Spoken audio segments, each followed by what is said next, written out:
بسم اللہ الرحمن الرحیم۔ حضرت ابو ہریرہ رضی اللہ تعالی عنہ سے روایت ہے، وہ فرماتے ہیں کہ جناب نبی کریم صلی اللہ علیہ وسلم نے ارشاد فرمایا، المستشار مؤتمن، جس شخص سے مشورہ لیا جائے اس شخص کو امانت دار ہونا چاہیے۔ یہ حدیث ابن ماجہ کے اندر موجود ہے اور اس کے راوی ہیں حضرت ابو ہریرہ رضی اللہ تعالیٰ عنہ۔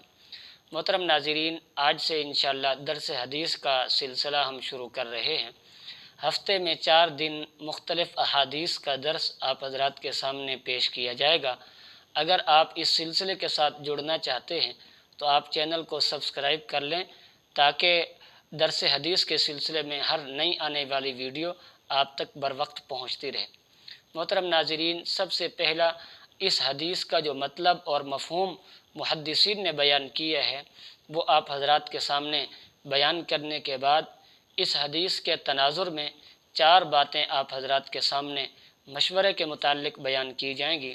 سب سے پہلی بات مشورے کی اہمیت، اور نمبر 2 مشورہ کب کرنا چاہیے، اور نمبر 3 مشورہ کرنا کیوں ضروری ہے، اور نمبر 4 اور سب سے اہم بات کہ مشورہ کن لوگوں سے کرنا چاہیے۔ تو سب سے پہلے اس حدیث کا مطلب جو محدثین نے بیان کیا ہے، چنانچہ تحفۃ الاحوذی میں امام ترمذی رحمۃ اللہ علیہ بیان فرماتے ہیں کہ جناب نبی کریم صلی اللہ علیہ وسلم نے فرمایا کہ جس شخص سے مشورہ لیا جائے اس کو امانت دار ہونا چاہیے۔ اس کے امانت دار ہونے کا مطلب یہ ہے کہ مشورہ دینے والا مشورہ لینے والے کے ساتھ خیر خواہی کرے، اس کے ساتھ دھوکہ نہ کرے، یعنی جو بات جو رائے سب سے بہتر ہو اور جس کے اندر رائے مشورہ لینے والے کا فائدہ زیادہ ہو وہ بات اس کو بتلائیں۔ اور فتح الباری میں علامہ ابن حجر عسقلانی رحمۃ اللہ علیہ فرماتے ہیں کہ مشورہ دینے والا امانت دار ہے، اس کا مطلب یہ ہے کہ واقعتاً جس کام کے اندر، جس بات کے اندر جو ہے مشورہ لینے والے کی بھلائی ہے، مشورہ دینے والا وہی بات بتلائے، اس کے علاوہ اس کو کوئی اور بات نہ بتلائے جس کے اندر مشورہ لینے والے کا نقصان ہو۔ اور معالم السنن کے اندر امام بخاری رحمۃ اللہ علیہ کے شاگرد علامہ خطابی رحمۃ اللہ علیہ بیان فرماتے ہیں کہ مشورہ دینے والا امانت دار ہے۔ اس کا مطلب یہ ہے کہ مشورہ لینے والے نے چونکہ اس کو اپنے راز کی بات بتلائی ہے، اب اس مشورے کے دوران جتنی باتیں مشورہ دینے والے نے سنی ہیں وہ اس کو ساتھ بھلائی کرے اور ان باتوں کو اپنے ذات کی حد تک محدود رکھے، اس کا یہ راز دوسروں تک نہ پہنچائے۔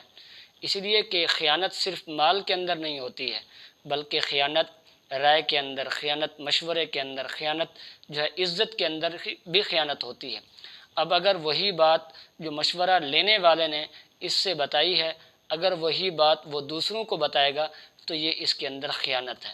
تو اس لیے مشورہ دینے والا امانت دار ہے، اس کی اس بات کو اپنے پاس امانت سمجھ کر محفوظ رکھ لے، کسی دوسرے کو یہ بات نہ بتلائے۔ اب سب سے پہلی بات مشورے کی اہمیت۔ تو محترم ناظرین، سب سے پہلا یہ سمجھیں کہ اسلام جو ہے ایک کامل دین ہے، اسلام مکمل ضابطۂ حیات ہے۔ اس نے انسان کی زندگی کے ہر لمحے میں انسان کی رہنمائی کی ہے، ہر موقع محل کے مطابق انسان کی آگاہی اسلام نے دی ہے۔ تو مشورے کی اہمیت بھی قرآن و احادیث میں بے شمار بیان کی گئی ہے۔ چنانچہ قرآن مجید سورہ آل عمران کے اندر اللہ رب العزت نے مشورے کو ایک بنیادی اصول کی حیثیت سے ذکر فرمایا۔ چنانچہ اللہ رب العزت نے بیان فرمایا، وَشَاوِرْهُمْ فِي الْأَمْرِ، اے نبی اپنے دوستوں سے اپنے معاملے میں مشورہ کیجیے۔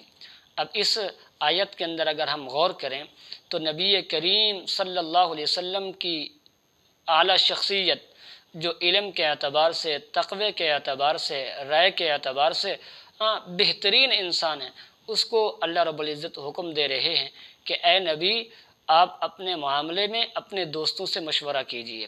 تو مشورہ کرنا یہ نبی کی سنت ہے اور اللہ کا حکم ہے، اس سے بڑھ کر اس کی اہمیت نہیں ہو سکتی ہے کہ ایک تو قرآن کا حکم ہے اور قرآن نے نبی کو مخاطب کر کے فرمایا کہ آپ اپنے دوستوں سے مشورہ کیجیے۔ تو مشورہ نبی کی سنت ہے اور نبی کی پوری زندگی مشورے سے بھری ہوئی ہے۔ پھر چاہے وہ غزوہ بدر کا موقع ہو، یا پھر احد و خندق کا موقع ہو، یا پھر ہجرت اور صلح حدیبیہ کا موقع ہو، یا پھر فتح مکہ کا موقع ہو، نبی نے ہر جگہ اپنے دوستوں سے، اپنے ساتھیوں سے اور زیرائے صحابہ کرام سے مشورہ کیا۔ اور علامہ آلوسی رحمۃ اللہ علیہ بیان فرماتے ہیں اس آیت کے تحت، وہ فرماتے ہیں کہ اس آیت میں امت کے لیے فضیلت ہے۔ فضیلت ظاہر ہوتی ہے کہ نبی کریم صلی اللہ علیہ وسلم کو حکم دیا جا رہا ہے کہ وہ اپنے ساتھیوں سے، اپنے دوستوں سے مشورہ کریں۔ تو مشورہ بہت زیادہ اہمیت کی حامل چیز ہے، اور حضرت یہی وجہ ہے کہ خلفائے راشدین جو ہیں ان کا جو نظام حکومت تھا وہ چلتا ہی مشورے سے تھا، وہ ہر بات کو مشورے سے طے کیا کرتے تھے۔ تو اس لیے مشورہ بہت اہمیت کی چیز ہے، اس لیے انسانوں کو نظر انداز نہیں کرنا چاہیے۔ اور مشورہ کب کرنا چاہیے؟ تو اس حوالے سے یاد رکھیں، ہر بڑے معاملے کے اندر انسان کو مشورہ کر لینا چاہیے، اس لیے کہ نبی کی پوری زندگی کا اگر ہم نچوڑ دیکھیں تو نبی نے ہر معاملے میں مشورہ کیا ہے، تو ہمیں بھی ہر معاملے کے اندر مشورہ کرنا چاہیے۔ اور تیسری بات، مشورہ کرنا کیوں ضروری ہے؟ تو اس حوالے سے یاد رکھیں، ہر انسان کے پاس عقل ضرور ہے، لیکن کسی کی عقل کامل نہیں ہے۔ اب ایک چیز کو ایک انسان جس زاویے سے دیکھتا ہے تو دوسرا انسان اسی چیز کو نظر کے دوسرے زاویے سے دیکھتا ہے۔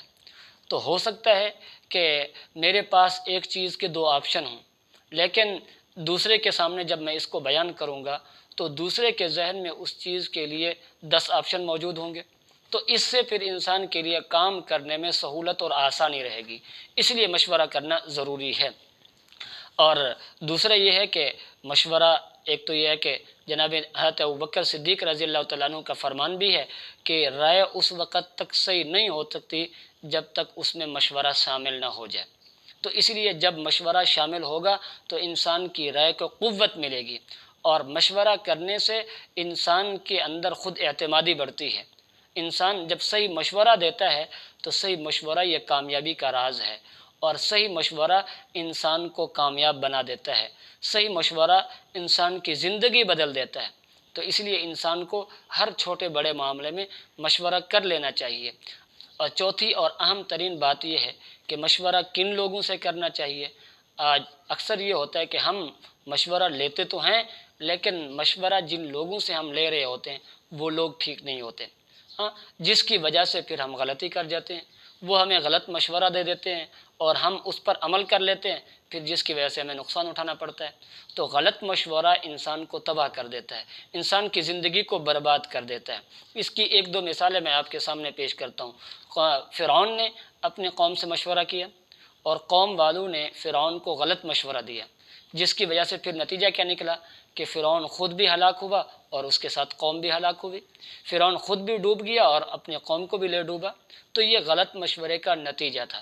اسی طرح حضرت یعقوب علیہ السلام کے بیٹوں نے آپس میں مشاورت کی اور غلط مشورہ کیا، جس کی وجہ سے پھر پوری زندگی ندامت اور شرمندگی ان کو سہنی پڑی، ساری زندگی پہ شرمندگی سے گزارنی پڑی۔ تو صحیح مشورہ انسان کو لینا چاہیے اور صحیح لوگوں سے مشورہ لینا چاہیے۔ اب مشورہ کن لوگوں سے لینا چاہیے؟ سب سے پہلی بات، متقی اور پرہیزگار لوگوں کا مشورہ جو ہے وہ سب سے بہترین مشورہ ہے۔ چنانچہ ایک روایت میں آتا ہے، شاوروا فی امورکم الذین یخافون اللہ، تم اپنے معاملے میں ان لوگوں سے مشورہ کرو جن کے اندر اللہ کا خوف موجود ہے۔ یہ سب سے بہترین مشورہ ہے، اس لیے کہ جس شخص کے دل میں خدا کا خوف موجود ہوگا وہ جھوٹ نہیں بولے گا، وہ آپ کے ساتھ خیانت نہیں کرے گا، دھوکہ نہیں دے گا آپ کے ساتھ غلط بیانی نہیں کرے گا۔ تو اللہ کا ڈر جن کے اندر موجود ہے ان سے مشورہ کرنا چاہیے۔ اسی طرح ماہر فن سے مشورہ کرنا چاہیے۔ جو شخص جس فن کے اندر مہارت رکھتا ہو اس سے مشورہ لینا چاہیے۔ اب مثلا اگر آپ کو کوئی شرعی مسئلہ درپیش ہے تو اب آپ ڈاکٹروں سے، انجینئروں سے نہیں پوچھیں گے، بلکہ آپ وہی شرعی مسئلہ علماء سے پوچھیں گے، اس لیے کہ شرعیت کے جو ماہر ہیں وہ علماء ہیں۔ اس لیے شریعت کے متعلق جو بھی مسئلہ آپ کو درپیش ہو آپ نے علماء کی طرف رجوع کرنا ہے۔ اسی طرح اگر آپ کو کوئی طبی مسئلہ درپیش ہے تو پھر آپ نے وہی طبی مسئلہ انجینئر سے نہیں پوچھنا، علماء سے، مفتیوں سے، مولویوں سے نہیں پوچھنا، بلکہ وہ مسئلہ آپ نے ڈاکٹر کے ساتھ ڈسکس کرنا ہے، ڈاکٹر سے پوچھنا ہے۔ تو اس لیے ہر فن کے ماہر سے مشورہ کرنا یہ انسان کے لیے زیادہ ضروری ہے۔ اسی طرح جو ہے نا انسان کو مشورہ لینا چاہیے اس شخص کو جس کے اندر واقعتاً خیر خواہی ہے۔